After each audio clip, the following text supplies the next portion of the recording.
नमस्कार, स्वागत है आपका मेरे YouTube चैनल रिचार्ज क्रिएटिविटी में। आज हम अपनी कक्षा में जो पिछली कक्षा में पढ़ाया था उसी का सेकंड पार्ट लेने जा रहे हैं। पिछली कक्षा में हमने इसका पार्ट फर्स्ट पढ़ाया था, उसमें जो शैक्षिक निर्देशन था हमारा उससे हमने अवगत कराया था आपको। और आज हम कराएंगे शैक्षिक व्यवसाय निर्देशन के अंतर्गत, यानी कि एक निर्देशन अगर व्यवसाय के आधार पर दिया जाए तो वो किस तरह से होना चाहिए, उसका क्षेत्र क्या होना चाहिए और किस किस को इसका निर्देशन दिया जाना चाहिए, उसके विषय में आज यहाँ पर हम जो है विचार विमर्श कर रहे हैं। जैसे आज हमारा आता है यहाँ पर व्यवसाय निर्देशन, इसका आता है भाग 2।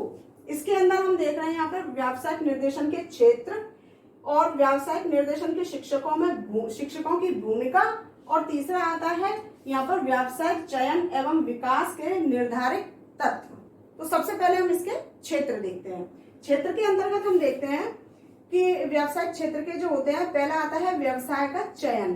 बालक को व्यवसाय का चयन किस तरीके से होना चाहिए, जैसा कि हम सभी जानते हैं कि व्यवसाय एक वो चीज होती है जो कि जिसके ऊपर हमारा पूरा जीवन टिका हुआ होता है और हर व्यक्ति इसके लिए संघर्ष करता है। अब वो व्यवसाय हमारा पैतृक भी हो सकता है, कभी कभी ऐसा भी देखा जाता है कि व्यवसाय हमारा स्थिर होता है, लेकिन बालक का मन उस व्यवसाय में नहीं होता, पैतृक व्यवसाय में, तो वो अन्यत्र जाने की कोशिश करता है और वो उसी के हिसाब से अपना शिक्षा जो है वो ग्रहण करता है। अब यहाँ पर हम ये देखते हैं कि जब शैक्षिक का आधार पे व्यवसाय का आधार पर यानी व्यवसाय का चयन करना है तो वो किस प्रकार से होना चाहिए, ये दो तरह से हमारे सामने आता है। पहला, अगर पैतृक व्यवसाय है तो उसको किस तरीके से बढ़ाया जा सकता है। ये सबसे पहले इसकी एजुकेशन जो मिलती है वो घर से ही मिलती है, यानी कि इसके व्यवसाय को करने वाले जिसने भी इसको शुरुआत की है वो घर में हमारे पिताजी भी हो सकते हैं, दादाजी भी हो सकते हैं, कोई भी हमारे परिवार के वो बड़े जो इसको चलाते चले आ रहे हैं। अब उसी को हमें विस्तार देना होता है। तो एक तो ये परिवार से हो गया। दूसरा आता है विद्यालय के अंतर्गत जाने के बाद इसको और आज के समय के अनुसार इसको आधुनिक रूप अगर देते हैं तो ये किस तरीके से विकास कर सकता है, इस चीज को समझते हुए तो सबसे पहले यहाँ पर चयन करना है बालक को कि मुझे क्या करना है। अगर पैतृक व्यवसाय को ही अपनाना है तो इसको किस तरीके से हम आगे बढ़ा सकते हैं, इस चीज को समझना होगा, इसके लिए मुझे निर्देशन लेना होगा। दूसरा, इसके अंदर अगर मुझे अन्यत्र कहीं जाकर के कोई जॉब करनी है या कोई और व्यवसाय अपनाना है या कोई और ऐसी जीविका है जिसमें मेरी रुचि है, उस रुचि को देखना है, तो वहां पर यही चीज बताई गई है कि इसमें व्यवसाय का पहले चयन करना है। उस रुचि के आधार से जब बालक अपनी रुचि के अनुसार अगर जिस व्यवसाय को अपनाएगा वहां पर वो अच्छे से प्रगति कर सकता है, उसको विकास कर सकता है। तो सबसे पहले इसमें आता है क्षेत्र में व्यवसाय का चयन। दूसरा आता है व्यवसाय व शिक्षा का संबंध। व्यवसाय और शिक्षा का संबंध शुरुआत से चला आ रहा है, जब से ये सृष्टि का निर्माण हुआ है तब से ही यहाँ पर व्यवसाय भी रहा है और शिक्षा भी रही है। तो दोनों का एक ऐसा संबंध रहा है कि यहाँ पर एक दूसरे के बिना ये रह नहीं सकते, या यूं कहें कि दोनों ही एक ही उसके दो पहिए हैं, दोनों बिना पहियों के कोई भी आगे बढ़ नहीं सकता। व्यवसाय में अगर तरक्की चाहिए तो शिक्षा चाहिए, शिक्षा के बिना अगर हम व्यवसाय की सोचते हैं तो पॉसिबल नहीं है। तो यहाँ पर इन दोनों का संबंध जो है वो शुरुआत से चला आ रहा है और इसके बिना हम बढ़ोतरी कर भी नहीं सकते, क्योंकि शिक्षा हमें उचित मार्गदर्शन देती है और व्यवसाय हमें जीवन यापन करने की कला सिखाता है।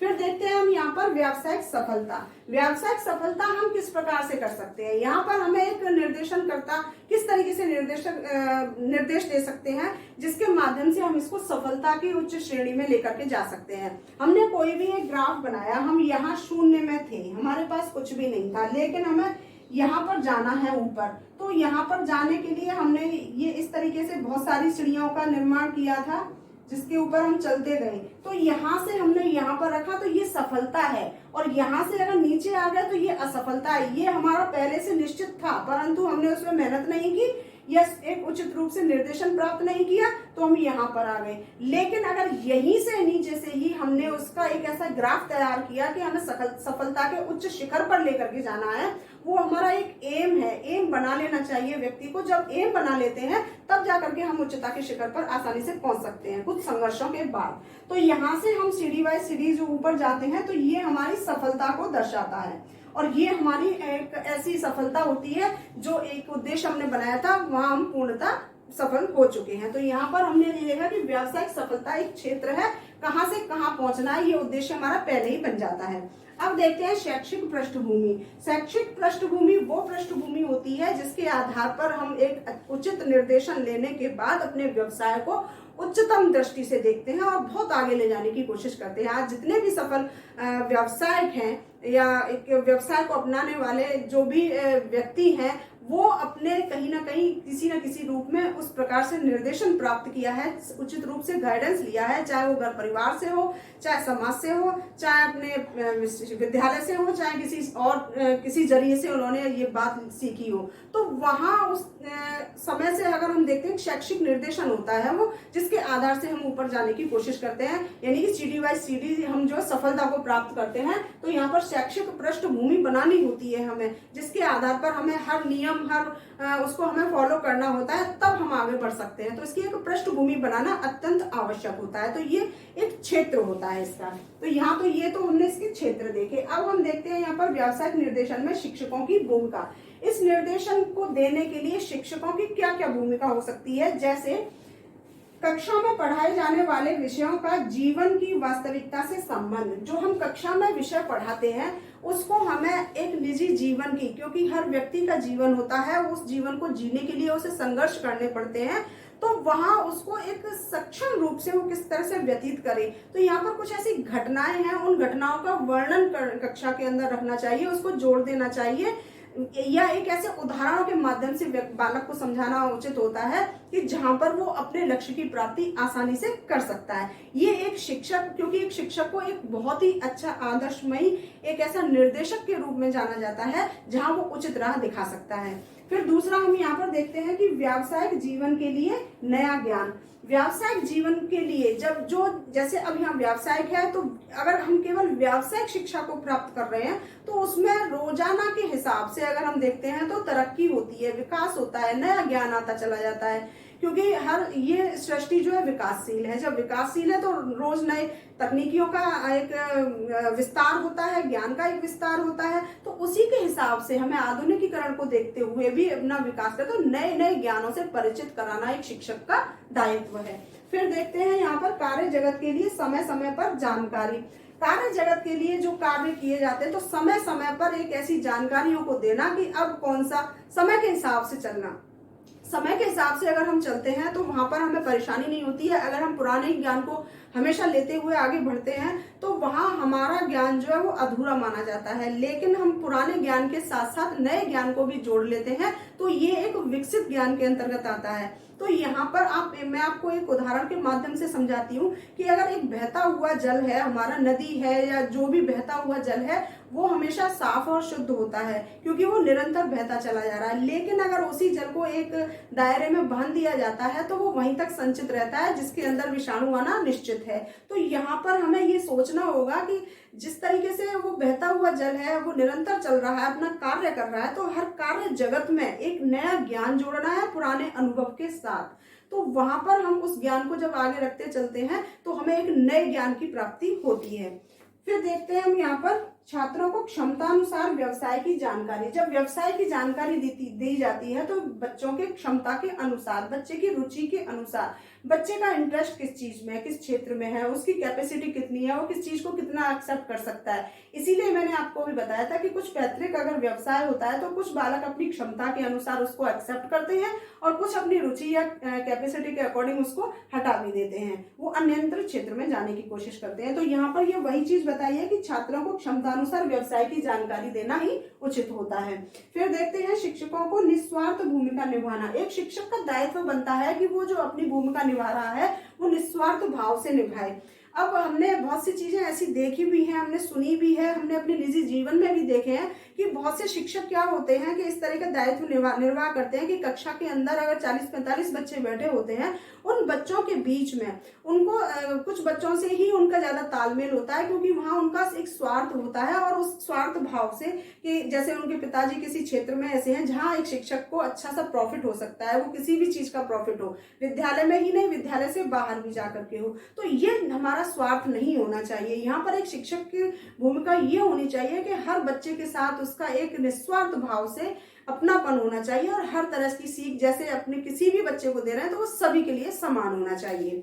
और फिर देखते हैं यहाँ पर हम इसमें व्यक्तित्व का विकास, बालक के जो व्यक्तित्व है उसका विकास जितना ज्यादा हो सके शिक्षक को उतना ज्यादा करना चाहिए। फिर उसके बाद आता है व्यावसायिक सूचनाएं देने। व्यावसायिक सूचना देने से तात्पर्य है कि जब समय के अनुसार जो जो नई नई चीजें व्यवसाय के आधार से आ रही है और जिसकी शिक्षा हम दे रहे हैं, जिस व्यवसाय की शिक्षा हम दे रहे हैं, उसका ज्ञान एक बालक को समय समय पर देना उचित है। फिर देखते हैं छात्रों को समझना। छात्रों को जब तक नहीं समझा जाएगा तब तक हम उसको उचित रूप से कोई भी सूचना नहीं दे सकते, कोई भी निर्देशन नहीं दे सकते। छात्र की मानसिकता क्या है, उसकी क्षमता क्या है, उसकी बौद्धिक स्तर क्या है, उसका परिवार का वातावरण क्या है, ये सारी चीजें समझने के बाद ही हम छात्रों को अच्छे से समझ पाते हैं। जब उसकी मानसिकता को समझ लिया तब हम उसको उचित रूप से मार्गदर्शन कर सकते हैं। तो यहाँ पर ये तो एक व्यावसायिक निर्देशन में शिक्षकों की भूमिका के तौर पर हो गई। तो क्षेत्र देख लिए, शिक्षक की भूमिका देख ली। अब देखते हैं यहाँ पर व्यावसायिक चयन एवं विकास के निर्धारक तत्व। इसके अंतर्गत हमने यहाँ देखा है कि 6 पॉइंट ऐसे या 6 कारक ऐसे बताए हैं। जैसे मानसिक कारक, मानसिक कारक के अंतर्गत है बौद्धिक क्षमता, रुचियां और व्यक्तित्व।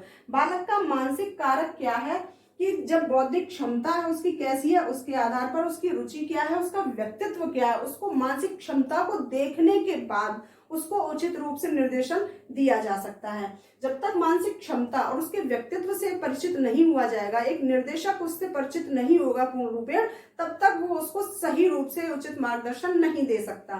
फिर देखते हैं पारिवारिक कारक। पारिवारिक कारक भी बहुत ऐसे होते हैं जिसके माध्यम से एक निर्देशनकर्ता को समझना अत्यंत आवश्यक होता है। जैसे धार्मिक है, सामाजिक है, आर्थिक है, शैक्षिक है, स्वास्थ्य है, संवेगात्मक है या आपसी सामंजस्य है। इस तरीके से वातावरण होता है। कई परिवार ऐसे होते हैं कि जहां अक्सर लड़ाई झगड़े ही होते हैं, माता पिता का कोई संबंध नहीं होता है, आपस में हमेशा लड़ाई झगड़े का भाव होता है, तो उसका पूरा पूरा प्रभाव बालक के ऊपर पड़ता है। उसकी वजह से बालक की जो निजी जिंदगी है वो बिल्कुल ही डिस्टर्ब हो जाती है। धार्मिक परिवार है तो धार्मिक असर पड़ेगा, आध्यात्मिक है तो आध्यात्मिक होगा, सामाजिक है तो सामाजिक होगा।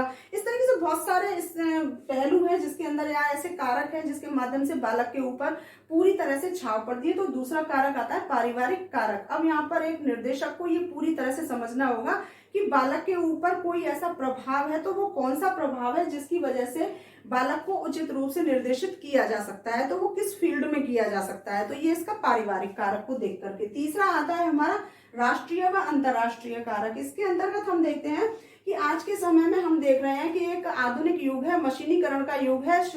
जीवन की हमारी हर शैली के अंदर एक नयापन आ गया है। हर एक चीज में हम देखते हैं तो आधुनिकता का उसमें समावेश है। जैसे मशीनीकरण के दौर में नए नए अवसरों को देखना, जो देश में है विदेश में है, कौन सी ऐसी घटनाएं हैं, विदेश की घटनाओं को हम यहाँ पर तुरंत देख लेते हैं। तो कितनी ऐसी आधुनिक उपकरण है जिसके माध्यम से हम परिचित होते हैं। तो इन सभी चीजों को परिचित कराना, बालक इस क्षेत्र में रुचि रखता है नहीं रखता है, देश में है, अंतरराष्ट्रीय है, राष्ट्रीय है, किस स्तर से वो अपनी रुचि को रखता है, उस चीज को देखते हुए, उसकी उस कैपेसिटी को देखते हुए हमें ही उसे उचित रूप से परामर्श निर्देशन देना होगा। फिर यहाँ पर देखते हैं समाज में सांस्कृतिक कार्यक्रम कारक। व्यक्ति का समूह के लिए और समूह का व्यक्ति के लिए महत्व। आज के समय में अगर हम देखते हैं कि घर में हमारे जो बुजुर्ग होते हैं उसको देखते हैं तालमेल बिठाना, जो यंग एजर होते हैं उनका तालमेल बिठाना और जो प्रौढ़ होते हैं उनके तालमेल को बिठाना, तीनों का तालमेल बिठाना एक बहुत ही महत्वपूर्ण चुनौती होती है, क्योंकि यहाँ पर सब अपने अपने अनुसार कार्य करते हैं। अगर हम यहाँ पर वृद्ध को देखते हैं तो वो अपने पूर्व अनुभव को लेकर के चलते हैं, उनका नए समय में प्रवेश करना बहुत मुश्किल होता है। और जो यंगेज होते हैं, टीनेजर होते हैं, तो उनके लिए मुश्किल होता है कि वो पुराने समय को देख करके जाएं। तो उन लोगों के लिए जो होता है संघर्षमय जीवन होता है इन सबका, वहां पर तालमेल बिठाना। अब व्यक्ति का व्यक्ति के लिए यहाँ पर ये बताया गया है कि समूह, व्यक्ति का समूह के लिए और समूह का व्यक्ति के लिए क्या महत्व है उस चीज को देखना है। अगर यंग एज है तो उनको भी मानना होगा कि हमारे जो बड़े हैं, हमारे जो बुजुर्ग हैं, उनका एक अनुभव है जो हमारे लिए बहुत ही उपयुक्त हो सकता है। और जो बुजुर्ग हैं उनको भी ये समझना होगा कि हमारा अनुभव होगा, परंतु आगे बढ़ते हुए उस जीवन को देखते हुए अगर समाज में अपना एक स्थान बनाना है तो नए जीवन को भी अपनाना होगा। इस तरीके से हर जीवन को उपयुक्त बनाना है। तो यहाँ पर व्यक्ति और समाज सबको मिलकर के एक साथ कार्य करने की आवश्यकता होती है। तो यहाँ पर ये समाज और सांस्कृतिक कारक हो गए, क्योंकि यहाँ पर विभिन्न प्रकार की संस्कृतियां होती हैं। उन संस्कृतियों को निर्वाह करना, संस्कृति के विषय में बुजुर्ग जानते हैं और नए समय के रूप में बालक जानते हैं। तो इन सब का समावेश होना, सांस्कृतिक रूप क्या है, आज हम जितने भी फेस्टिवल्स हैं उन सबको सेलिब्रेट किस तरह से करते हैं, वो क्यों हमारे लिए महत्वपूर्ण रखते हैं, ये सारी जानकारी हमारे उसमें आती है। तो सब यहाँ पर व्यक्ति समूह और समूह व्यक्ति, इनका तालमेल बिठाना आवश्यक है। तो एक निर्देशक को ऐसी ही भूमिका निभानी होती है कि इन दोनों में तालमेल आराम से बिठा सके। अब देखते हैं शैक्षिक कारक। शैक्षिक कारक वो है जैसे विद्यालय अनुशासन है, मूल्य है, खेल है, गतिविधियां हैं, बहुत सारी ऐसी गतिविधियां होती हैं, एक्टिविटीज होती है, जिसके माध्यम से यहाँ पर ये देखना है कि किस तरीके से बालक को इन्वॉल्व किया जाए हर उस एक्टिविटी में, जिससे कि वो कुछ सीखे।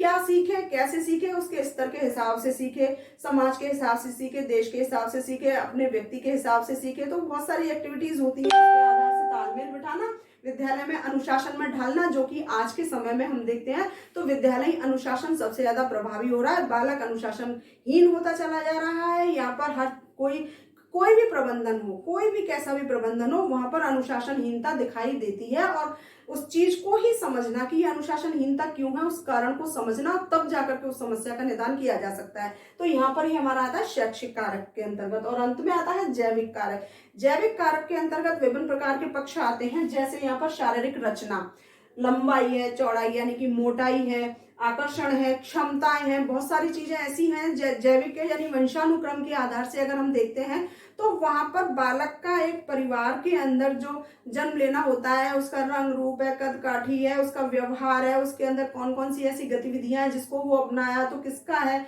तो इस तरीके से बहुत सारी गतिविधियां ऐसी होती हैं जो जैविक कारक के अंतर्गत से आती है। उसी के हिसाब से बालक उस चीज को अपनाने की कोशिश करता है। अब यहाँ पर जैसे हमने ये सारी चीजें 6 पॉइंट ये देखे इसके अंदर तत्वों के आधार पर, इन सब के आधार पर व्यवसाय को देखा जाता है। तो व्यवसाय वो रूप है कि जहाँ पर जीवन शैली को जिया जाता है, परंतु उस जीवन शैली को किस तरीके से प्रभावपूर्ण बना सकते हैं, किस तरीके से उपयोगी बना सकते हैं, और किस तरीके से हम उचित गाइडेंस लेने के बाद इसको हम एक सफल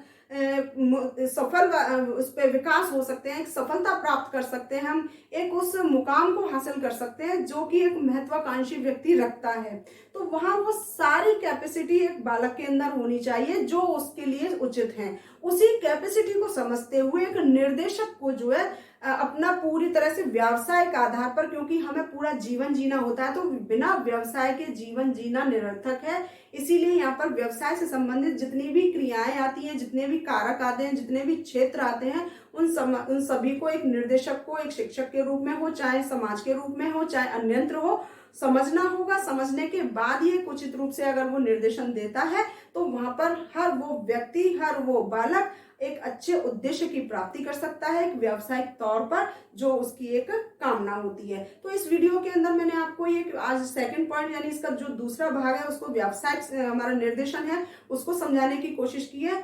तो अगर ये एक हमारे लिए बहुत ही इंपॉर्टेंट पॉइंट है, इसलिए इस पर आप विचार जरूर कीजिएगा। और वीडियो पसंद आई है तो इसमें कमेंट करके मुझे बताइएगा और इसको उन लोगों तक अवश्य पहुंचाइएगा जिनको इसकी आवश्यकता है। और आपसे मैं यही अनुरोध करूंगी, अगर वीडियो मेरी अच्छी लगती है तो प्लीज़ आप उसको मेरे चैनल को सब्सक्राइब भी ज़रूर कर लें और साथ में जो बेल आइकॉन है उसको प्रेस भी कर दें ताकि हर वीडियो उनको समय से मिल सके।